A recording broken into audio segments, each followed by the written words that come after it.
മരിച്ചത് ഞാനല്ല, നീയാണ് മുസ്ലിമേ.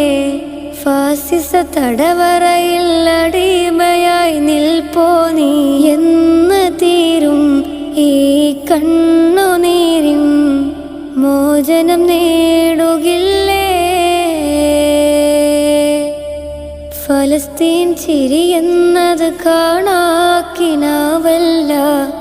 അറബിപ്പൻ വിളയുന്ന കാലം വരുന്നുണ്ട്.